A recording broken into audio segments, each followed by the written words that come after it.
Agriculture on the move. Agricole mouvement. Agriculture on the move. Agricole mouvement. Agriculture on the move. Agricole mouvement. Agriculture on the move. Agricole mouvement.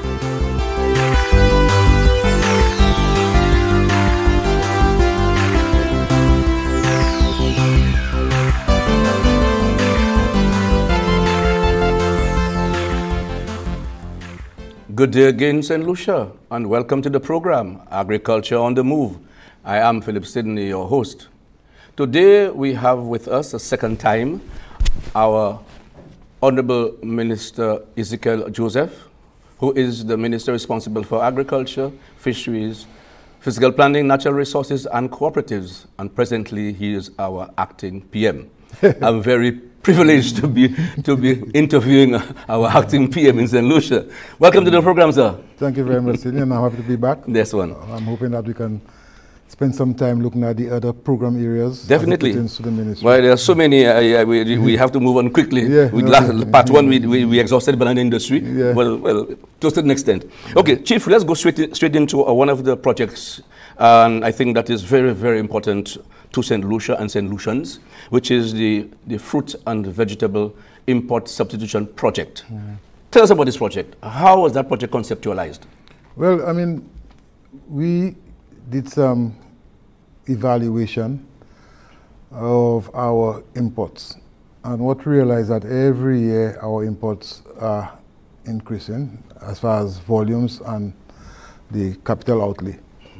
And as a ministry, when we look at the crops that have been imported, we believe that some of these crops can be grown in St. Lucia on a sustainable basis if we give it our support to our farmers. We did engage the hotel and tourism industry. We engaged some of the major supermarkets in St. Lucia, informing them of our intention and what we like to do. And I must say that they gave support to that intention. Following that, we approached the government of Taiwan as it pertains to assisting us with finances and, of course, technical support as it pertains to especially new technology. Because, like I said, whereas we believe that we can grow these crops, we can grow these crops under natural condition, because what we realize is that the majority of the highest level of importation is during the rainy season, when it's much more difficult for our farmers to grow what we call open field cultivation. So that calls for improved technology, and that's how we engage the government of Taiwan to assist us as it pertains to technologies that we can encourage our farmers to grow during the period when it's more difficult. Again, and it coincides with the tourism season. Right. So we have identified 7 crops, all right, in the first instance, and what we call the traditional crops. And we have gone over these crops many times. Yes. We have identified farmers that are involved in vegetable production. And of course, we have trained both the farmers and our extension officers. And one of the things whilst we are doing this is to see how we can restructure the marketing board. I must say I'm not happy at the pace this is going. At pace is going. Yes. I must say so. People are asking about that. I'm honest about that. But one of the reasons why we decided to keep the marketing board, not to privatize the marketing board, is as a result of our intention at the time to have this project. So what we are hoping that in the coming months is for us now to have contractual arrangements with our farmers, all right, and to engage the Hotel and Tourism Association and engage some of the major supermarkets as it pertains to enter into a contractual arrangement with them, so at least we can schedule our production in keeping with the demands that they are informing us about. Okay. We have presently in St. Lucia, apart from the financial support for the next 3 years, over the 3-year period from the government of Taiwan, they have also brought in 2 technicians. One is a marketing expert, because you have to create that link. You have been hearing a lot about that linkage between agriculture and tourism, right? And we need that type of expertise, we need that type of support. So the government of Taiwan has brought down an individual who have had that experience, that training, to assist us in creating that linkage between agriculture and tourism, and of course our supermarkets, as far as market intelligence and collecting data and helping us to produce the crops when they are required. Correct. And also we have brought down an individual who would assist us in the new technology, because we are looking at greenhouse technology, but not the greenhouse, traditional greenhouse. So that's where we are at now. I am aware that we have finalized the production scheduling, at least for the first 4 months, for the major crops, and then we'll be engaging the farmers. And in fact, tomorrow, I'm going out tomorrow to start engaging the ground, because that's why I'm comfortable with. I like going out and meeting the farmers, feel them out, hear what they're saying, what are the concerns, what are the recommendations, so as we can improve, because that's a pilot project. So, and we're hoping that if we are successful, and I have no doubt if we do it correctly, barring of course climate change, and if we do it successfully, we can look at adding other crops. Definitely, very good. We will continue this for the people to know exactly what's happening. But just to tell them, the 7 crops are tomatoes, cabbage, sweet pepper, lettuce, pineapple, cantaloupe, and watermelon. And you'll have more of this crop with the technical people who are involved in this project. We're moving through, Mr. Minister. Let's look at our feeder roads. Our feeder roads are, honestly, I'm sure you've been hearing it. I mean, I've been out there, and the roads are bad. They're really, really, really bad. And people are, I'm sure you may know too, a lot of farmers have also discussed that they've left the farms, they abandoned the farms. What's happening? Well, you're correct. I'm aware of it, because coming out of Tropical Storm Kirk, we did some remedial work on trying to improve some of our agricultural feeder roads. And I must say we got some good feedback as it pertains to this. But that work was temporary, right? Because we didn't seal the roads, and it's like throwing quarry waste, compacting and opening the drains and things like that. So coming out of that experience, and the fact is that we have never, in the last 20 or more years, involved in any major agricultural feeder road program. All right, so all of our agricultural feeder roads have deteriorated. In fact, in some instances, you have people planting in the roads. Yes, that's to say how long these roads have been neglected. Yes, that's true. So we thought it was necessary for us to really look at the agricultural feeder roads as a program to give support to our farmers, because you can ask our farmers to go out there to get involved in agriculture, and the question of access to their farms is very difficult, costing them money, or they have to pack their vehicle and carry their inputs. That's not encouraging, all right? So we have identified, at least in the first instance, 51 roads. That's a lot. A lot, and that's not all, right? Okay, we still have work to do. The 51 roads, and when you look at the budget for that, it's over 100 million EC dollars. Okay. The Prime Minister has committed to give this financial year 50 million EC dollars. So that program will be what they call a phase 1, phase 2, and most probably a phase 3. So right now we are engaging some funding agencies. We have at least 1 or 2 options. In fact, yesterday I had a meeting with Caribbean Development Bank to find out what are the possibilities, and yes, they said yes, they can assist with funding. My concern, like I told them, is the type of time frame that he's speaking about. I don't have that luxury, right? But we have gone back on the ground based on the commitment that we received from the Honorable Prime Minister, the Minister of Finance, of the $50 million as a phase 1 of the project. We have gone back on the ground, and with the help of the extension officers, to reprioritize which are the roads we will see as priority. Now, I know everybody would say the road is a road of priority, and rightfully so. But one have to understand, and farmers have to understand, with limited resources, and it's what we call a phase 1 of the project. We are going to, as much as possible, look at as many routes as that we can, based on the resources that we have. Definitely. So definitely, I can say that with the support of the Ministry of Infrastructure, they have done a lot of costings.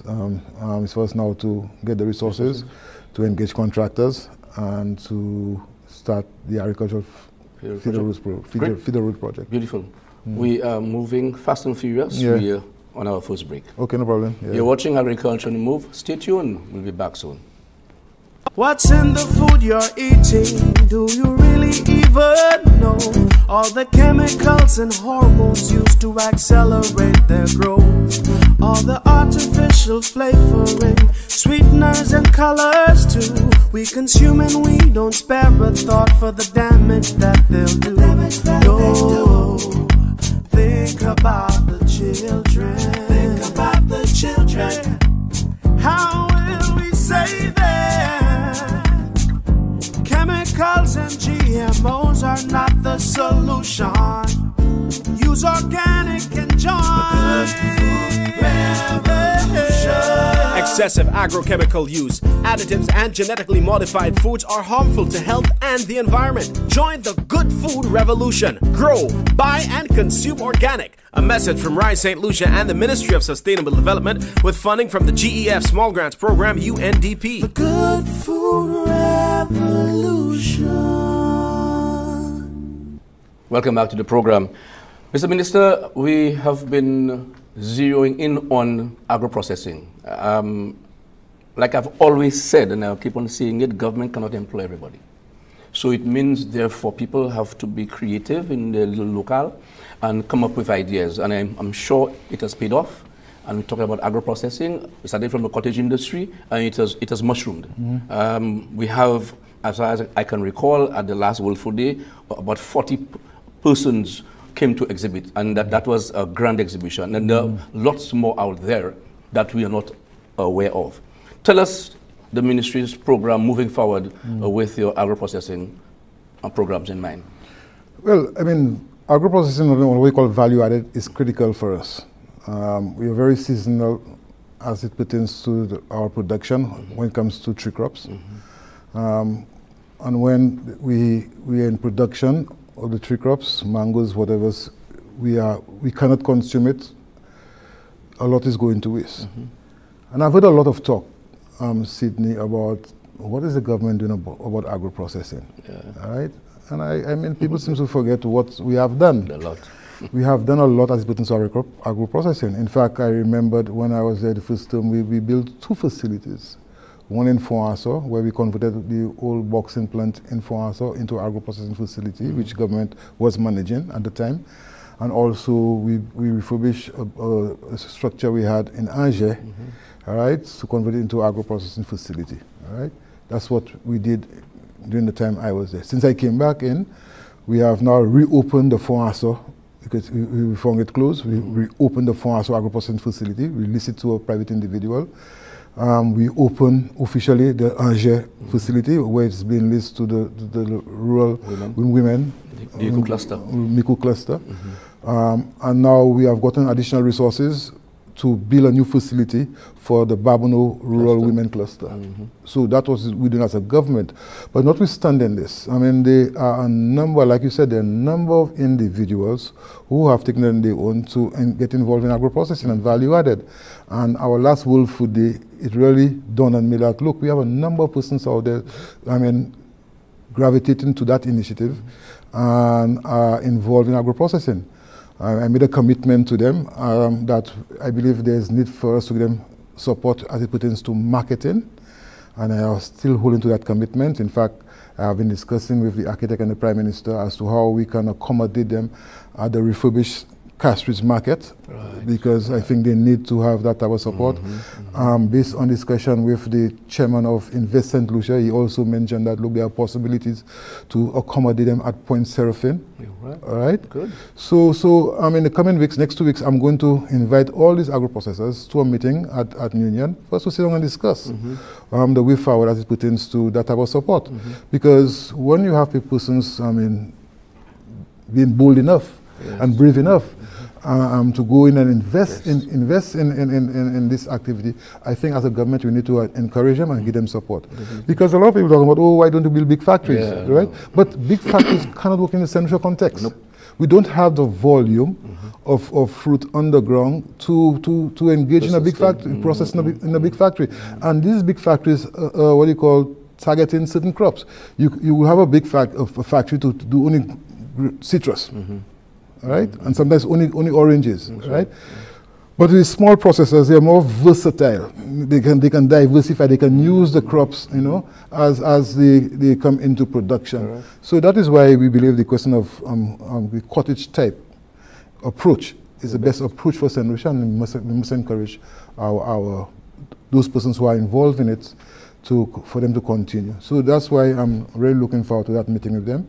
To see how we can engage them, especially now we are restructuring the St. Lucia marketing board. So that can be as a central marketing entity. And then from a government point of view, through TIPA, we can continue to engage our hoteliers, we can continue to engage our supermarkets. They're doing some work. So much, yes. Yeah, but let's see if we can at least do a little more where you can get the resources. So we can have a section with all local, what we call a local section. Right. You know, something of that nature. Yes, some of them have been exporting, eh? Yeah, in a small way. Yes, right. For example, like this guy Bull with his coconuts. Coconuts, yeah. In fact, that's Mr. Cauldron. Mr. Cauldron, Bull, my partner. he understand that. And he's going far. He's in Africa not right now, eh? Okay. I mean, his products. Okay, that's good, you know. Which is great, you understand? I mean, and I'm hearing about for example, the CMOS farmers, right. But I'm also hearing about the Prime Minister talking about banana, the added value to bananas. Well, I mean, that's another thing. Well, we believe that we have sufficient bananas in St. Lucia, and it's something that we can really look at, at least how we can involve in byproducts using bananas as the main ingredient. So we are well on our way. Great. It's slow in coming as far as the restructuring of Central Marketing Board is concerned, but I'm sure that as soon as we can have that meeting with our processors, we can hear from them how they believe that we can help them. Right. And coming out of that meeting, we can at least have further interaction at the cabinet level, and the government level, to see how we can assist and support the Agro Processors. Great. Good news coming through. I'm hearing a lot is happening up in the Union Agricultural Complex. I'm hearing, of course, there's the construction of the Diagnostic Lab. I know you can tell us. So tell us about this whole shebang about Union. Well, I mean, let me give praise where it is due. When we were there, it was my intention to build a diagnostics facility down in Roseau. Yes, I remember that. Right? In fact, we had gone ahead and acquired a property from Winfresh in Roseau. And the spot where the diagnostics facility is now being built was going to be transferred to Winfresh for them to build their office. So that was the trade-off. Okay. The government came in and they felt, of course, based on the climate change and the challenges, that Roseau is not the best place to build it. They build it at Union. Right. And I mean, I agree with this, okay? Because I feel Union is a safer place. Roseau, you have a lot of flooding problems, so that's an initiative as far as the location is concerned. Yes. All right? So yes, we are hoping to open up this diagnostic facility as early as March this year, all right? But the intention is that we have a lot of our main agricultural institutions at Union. We have our tissue culture lab there, we have our propagation station there, we have our aquaculture facility there, we have our forestry facility up at Union, we have our research facility at Union, we have our engineering facility at Union, we have our livestock facility at Union. All right. So when you look at agriculture is really based at Union. Hold that spot. You can handle the break. You're watching Agriculture on the Move. Don't go away. Stay tuned. Point précaution, ek fait tout ça ou ni pour fait pour sauver de l'eau. Laver bagay sale à dans un bassin de l'eau, pas quitter de l'eau à couille. Aussi, pas quitter de l'eau à couille, l'air ou ka tirer panne. Si toilet bowl ou ka coller ou ni pour mettre 10 en di de bac là. Toilet bowl là ka couler si ou ka wè couler à de bowl là avant ou flush li. Un toilet bowl qui ka couler ka gaspiller un chay glou. Servi un bon pito en rose pour laver motoka. Là ou ka laver had, servi de l'eau c'est pour user fleur. Là ou sauver de l'eau ou ka baisser manière ou ka servi tepe en main. Sauver de l'eau toutes les ou ni en chance. Ek changer toute de l'eau est content. Ça c'est en commission Rod Wasco.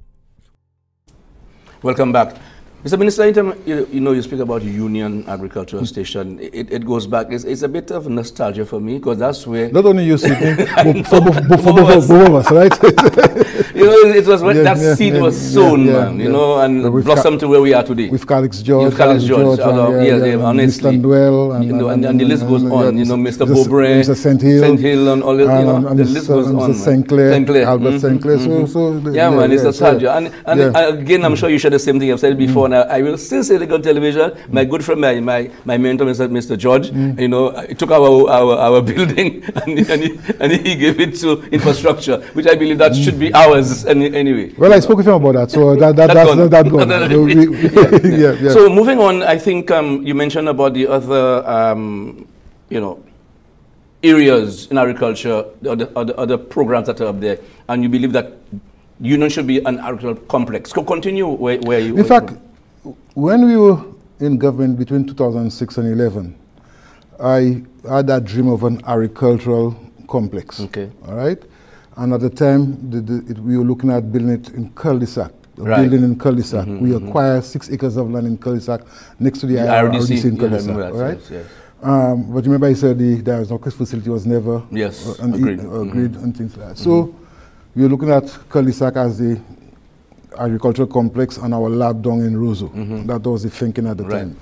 Since coming back into government and I went to visit the lab, all right, I saw we have a lot of space upstairs. And I said, well, why should we go to cul-de-sac, especially the cost, when the PM and myself discussed and brought somebody to look at it, the cost of building the facility in cul-de-sac. I said, but we have space at Union, you know, and of course all our major agricultural institutions are at Union. So I said most probably Union might be the better place to build what you call the agricultural complex in line of the thinking as to how we refurbish and we renovate and we do improvement to the new agricultural station, the forestry complex, which we now have almost finished as a wildlife center. Right. The intention to have the orchids farm and the aquaculture facility and the vegetable plot and the orchard, all you know, and of course to have what you call a place where you can bring the children, to recreate, educational. So that's what you're looking at as agro processing, agro farm, at Union. So I said most of it might be a better place to build the agricultural complex. Yes. All right, and I can say that we're well on our way. Great. We have engaged NIPRO. All right, the cabinet has approved it. Great. So we're hoping at least we can start the construction of the agricultural complex at Union sometime this year. In keeping with what we are doing in improving or renovating the forestry department, and also looking at what you can do with the power propagation station, our aquaculture facility, our orchids farm, which was neglected. So it's not coming back. So we're hoping to bring it back. So that's what we're looking at as far as Union is concerned. Beautiful. Okay, now let's go down south. Okay. We're going down to Beauséjour. We know exactly what's happening. Tell us, I mean, Beauséjour will be no more, and we are going to be moving to Volette. And so where are we right now? Well, we have purchased the land and we have started putting on the basic infrastructure, roads, water, electricity. We have started building some of the pens. Okay, so we can house the animals, and of course we are looking at a modern livestock farm. Right? Whilst we have lost Beauséjour, but it provides us an opportunity to build a modern livestock farm. Because we believe that livestock is very important to our diversification endeavor. And the government has agreed that they will give the resources for us to look at the transferring the Beauséjour livestock farm to Volette. I had a lot of talk about the MPF, the meat processing facility abattoir. They're going to break it down and there's not going to be any abattoir. We believe that there's need for a central processing facility for our livestock farmers. Right? That can remove all the competition that's taking place. Right? When we design the abattoir, we never look at the question of agro processing. We never look at the question of making provision for boilers processing, because we had, at least at the time, 4 local individuals who were involved in these activities as far as boiler processing is concerned. We had one gentleman in January who was involved in the whole aspect of value added using products from livestock. Right, okay? right. So we said that it's not fair as a government to compete with these individuals. What are you going to give support? Of course, when we came back, we saw a lot of changes were made to the existing concept, where the building was extended to include value added. Okay. Luckily for us now, we have identified an area in the Mabia Valley where the pig farmers, right? We have engaged the pig farmers. Where the pig farmers said they would like to see us constructing the new MPF, the new abattoir in the valley. Okay. So we have gotten the designs, right? We have gotten approval for the what you call the substructure of the designs. And now we are the investors are in the process of transferring the funds to the government of St. Lucia for us to start the construction of the new abattoir. So all the brouhaha you hear out there about we destroying the facility and damaging the we're going to break down the facility. Not we're going to break down the facility. The facility is going to be purchased by the investors and they're going to use it. Initially, it says going to use it as a hospital for the animals if anyone falls sick. But now we are hearing it's going to be a school that is going to be used for a school. Okay. So in fact, they want us to start clearing up so that they can start doing the refurbishing to have a school down in the south. The ISBA project that was started off in Bourg-Séjour, will this still continue at Volette? Well, that's why I said we're building a model farm. So the model farm will be under that same concept, right? Okay. Of that project. Yeah. Well, we don't have much time left, but do you say anything about the fisheries sector? Well, sure. We don't talk about fisheries, we talk about forestry. Yeah, I know. And the heads they go say each time I'll come back at some point in time. I think we'll continue. The PS will take over that. Continue. The fishery sector is, in fact, we're just finalizing a 5-year plan for the fishery sector. All right.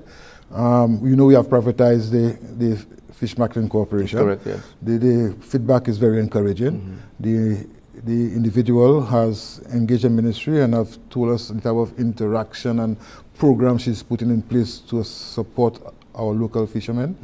What we really want to look at is the whole question of the new technology that we spoke about in the fisheries subsector. We have started discussing with the Japanese as to the possibility of getting at least 2 bigger boats, so at least you can start demonstrating to our young fishermen the benefit of going out there and spending a little more time, because this in and out is very costly and sometimes it's luck and chance. All right. We are also looking at the question of swizzle, where we have now agreed as to some measures that we believe would remedy the situation that the fishermen are facing in swizzle. So we have a short, medium, and long-term approach to this. So definitely, the fisheries sector is important. And in fact, what the type of figures we saw for the first half of 2019, almost $20 million coming in. That is telling you that it's a sector that you have to give some serious attention. In 2 seconds, final words. Well, I want to say thank you very much. I was on Jukboa, and one of the requests that was made of me is for a meeting with the banana farmers. Good. And I want to tell the banana farmers, as soon as the Prime Minister comes back, we're going to organize a date for that meeting so we can meet the banana farmers. But I want to tell our farmers we're looking forward to a very successful year based on the programs that we have identified. I'm hoping that it will bear fruits, of course, with their support. Great. So I'm asking them to continue to give support to the government. And of course, we are changing the process of the incentive. Great. A farmer cannot wait 6 months or 4 months to get an incentive. So that process that was put in by the Labour Party is too cumbersome, and we're changing it. Okay. And pretty soon I'll be going to Parliament to make changes to the Agricultural Incentive Act to make it more friendly and to speed up the process for our farmers. So thank you very much for this opportunity, and I want to wish our farmers all the best for 2020, and I'm really looking forward to continue working with them and to give the support. Of course, I need them to give me the feedback as to how they believe we can improve our deliverables, and of course, I will be listening. Thank you very much. 2020. You've been watching Agriculture on the Move with our, of course, esteemed Minister, Ezechiel Joseph, and of course our Acting Prime Minister. Thank you for viewing. And remember, agriculture is our business, and eat fresh. St. Lucia's best. I'm Philip Sidney. Goodbye. Thank you, sir. Jeff, yeah. Yeah, there's so much more. Agriculture on the move. Agricole en mouvement. Agriculture on the move. Agricole en mouvement. Agriculture on the move. Agricole en mouvement. Agriculture on the move. Agricole en mouvement.